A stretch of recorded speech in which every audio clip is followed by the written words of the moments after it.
ملک شاہ اور سلطنت کو متحد رکھنے میں اس کی ناکامی۔ الپرسلان کے وصال کے بعد اس کا بیٹا ملک شاہ تخت نشین ہوا۔ آپ کے چچا کاورد بن جعفری جو کرمان کے سلجوقیوں کا حاکم تھا، آپ کی تخت نشینی کو قبول کرنے سے انکار کر دیا اور خود طالب تخت ہوا۔ ہمدان کے قریب چچا بھتیجا میں خون ریز معرکہ ہوا، کاورد کو شکست ہوئی۔ کرمان کے علاقے پر قبضہ کر کے ملک شاہ نے 465 ہجری 1073 عیسوی میں سلطان شاہ بن الپرسلان کو اس علاقے پر حاکم مقرر کر دیا۔ سلطان ملک شاہ سلجوقیوں کے دور میں سلجوقی سلطنت کو کافی وسعت نصیب ہوئی۔ مشرق میں اس سلطنت کی سرحدیں افغانستان تک، مغرب میں ایشیائے کوچک تک اور جنوب میں شام تک وسیع ہو گئیں۔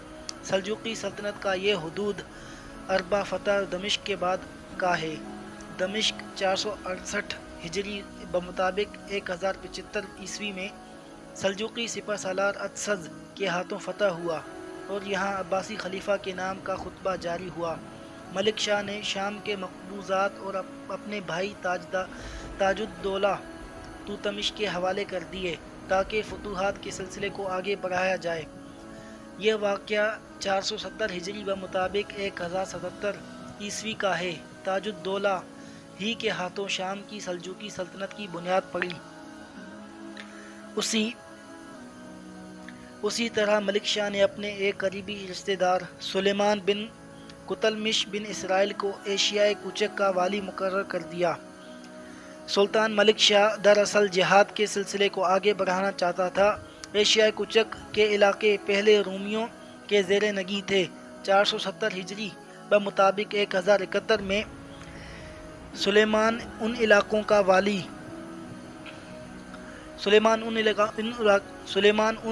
کا والی مقرر ہوا اور اسی کے ہاتھوں سلطنت سلاجقہ روم کی بنیاد پڑی۔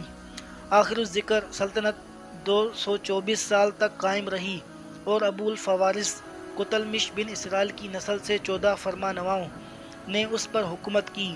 ان میں سب سے پہلا حکمران سلیمان بن قتلمش ہے جسے اس سلطنت کا بانی کہا جاتا ہے۔ سلیمان نے 477 ہجری بمطابق 1084 کو انطاکیہ فتح کیا۔ 480 ہجری 1087 میں اس کے بیٹے داؤد نے کونیا فتح کیا اور اسے اپنا پایا تخت بنایا۔ کونیا ایشیائے کوچک کا خوبصورت ترین اور امیر ترین شہر تھا۔ سلجوقیوں نے اس شہر کو بیزنطینی مسیحی شہر سے سلجوقی اسلامی شہر بنا دیا۔ 700 ہجری 1300 عیسوی میں یہ سلطنت منگولوں کے ہاتھوں فتح ہوئی اور بعد میں دولت عثمانیہ کے قلمرو میں شامل ہو گئی۔ سلاجقہ روم ایشیا کوچک کو ترکی اور سنی اسٹیٹ بنانے کی شدید خواہش رکھتے تھے۔ ان علاقوں میں اسلام کی اشاعت میں رکاوٹ بنی ہوئی تھی۔ ملک شاہ کے دور حکومت میں اگرچہ اس سلطنت کو کافی تقویت حاصل ہوئی، لیکن اس کے باوجود سلجوقی سپہ سالار اتسز شام اور مصر کے علاقوں کو متحد کرنے میں ناکام رہا، حالانکہ وہ اس سے پہلے مصر کے اندر عبیدی یعنی فاطمی سلطنت کو عملاً چیلنج دے چکے تھے۔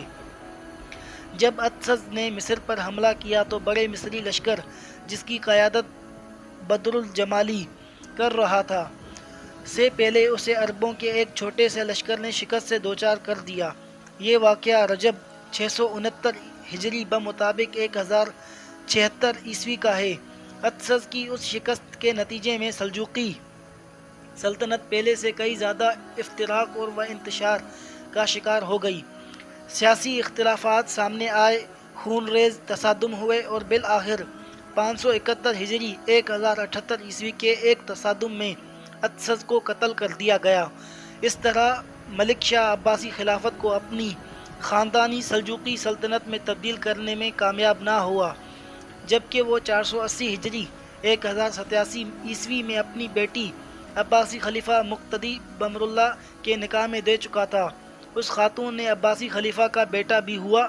ملک شاہ نے اپنی دوسری بیٹی عباسی خلیفہ المستظہر باللہ کے نکاح میں دی، لیکن خلافت اپنے نواسے کے قبضے میں نہ دے سکا۔ ملک شاہ کا وصال سلطان ملک شاہ فوت ہوا اور اس کی وفات کے ساتھ ہی قوت و طاقت اور مجدد و بزرگی کا وہ دور ختم ہو گیا جو 3 سلجوقی بادشاہوں تغرل بیگ، الپ ارسلان اور ملک شاہ سے چلا آ رہا تھا۔ 447 ہجری تا 485 ہجری بمطابق 1055 عیسوی تا 1092 اور جنگ و جدل اور زوال و انحطاط کا دور شروع ہو گیا۔ ملک شاہ فوت ہوا اور اس نے اپنے پیچھے 4 بیٹے چھوڑے: برکیاق، محمد، سنجر اور محمود۔ محمود جو بعد میں ناصر الدین محمود کے نام سے پہچانا گیا، بچہ تھا۔ اس کے ہاتھ پر بیعت کی گئی کیونکہ اس کی ماں ترکان خاتون کو ملک شاہ کے دور حکومت میں بڑی قدر و منزلت حاصل تھی۔ محمود تقریباً 2 سال 485 ہجری بمطابق 1092 تا 487 ہجری بمطابق 1094 عیسوی حکمران رہا کیونکہ ان کا اور ان کی والدہ کا وصال ہو گیا۔ ان کے بعد رکن الدین ابو المظفر برکیاق بن ملک شاہ آیا اور 498 ہجری بمطابق 1105 تک حکمران رہا۔ پھر رکن الدین ملک شاہ ثانی کے ہاتھ پر بیعت ہوئی اور اسی سال اقتدار غیاث الدین ابو شجاع محمد کے ہاتھ لگا اور وہ 511 ہجری بمطابق 1128 تک مسند حکومت پر جلوہ افروز رہا۔ عظیم دولت سلجوقیہ کا آخری حکمران غیاث الدین ابو شجاع محمد تھا، جس کا پایہ تخت ماوراء النہر کا علاقہ تھا اور خراسان، ایران اور عراق کے علاقوں پر بھی اس کی حکمرانی تھی۔ بالآخر 522 ہجری بمطابق 1128 عیسوی میں سلجوقی سلطنت شاہیناد خوارزم کے ہاتھوں ختم ہو گئی۔ ماوراء النہر سے سلجوقیوں کی عظیم سلطنت کے خاتمے کے ساتھ ہی سلاجقہ افتراق و انتشار کا شکار ہو گئے اور ان کی حدود اور ان کی وحدت پارا پار ہو گئی۔ ان کی طاقت اس قدر کمزور ہو گئی کہ سلجوقی متعدد گروہوں اور باہم متصادم لشکروں میں تبدیل ہو گئے جو تخت و تاج حاصل کرنے کے لیے باہم دست و گریباں رہتے تھے۔ عظیم سلجوقی دولت کئی چھوٹی امارات اور دول میں تقسیم ہو گئی اور یہ امارات اور سلطنتیں کسی ایک سلطان کے اقتدار کو قبول کرنے کے لیے تیار نہ ہوئیں، جیسا کہ وہ سلطان تغرل بیگ، سلطان ارسلان اور سلطان ملک شاہ اور ان کے اسلاف کے دور میں متحد رہی۔ ہر ایک علاقہ خود مختار تھا، ہر ایک اپنا فرما نوا تھا اور ان چھوٹی امارات میں کسی قسم کا تعاون نہیں تھا۔ اس افتراق و انتشار کے نتیجے میں ماوراء النہر سے ایک اور طاقت ابھر کر سامنے آئی۔ یہ خوارزمی سلطنت تھی جو ایک عرصہ تک منگولی حملوں کا ڈٹ کر مقابلہ کرتی رہی۔ خوارزمی سلطنت کے ساتھ سلجوقی امارات عراق اور شام کے شمال میں قائم ہوئی جو اتابک امارات کے نام سے پہچانی جاتی تھی۔ اسی عرصے میں سلاجقہ روم کی سلطنت سامنے آئی۔ یہ وہ سلطنت ہے جس نے صلیبی حملوں کو روکا اور ایشیائی کوچک کا شمالی مغربی کونا دشمن کے دست و برد سے محفوظ رکھا، لیکن یہ سلطنت منگولیوں کے تابر توڑ حملوں کا مقابلہ نہ کر سکی اور بالآخر ان غارت گروں نے اس علاقے میں تباہی مچا دی۔ سلجوقی سلطنت کے سقوط میں متعدد عوامل کار فرما تھے، یہی عوامل عباسی خلافت کے سقوط کا پیش خیمہ ثابت ہوئی۔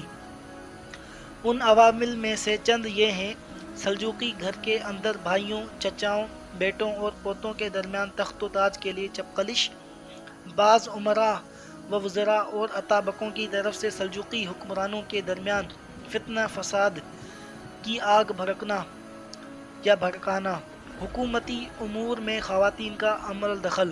عباسی خلفاء کا سلجوقی فوجی قوت کے سامنے کمزور اور بے بس ہونا اور ہر طاقتور سلجوقی سلطنت کے تاجور کی حکومت کو تسلیم کرنا۔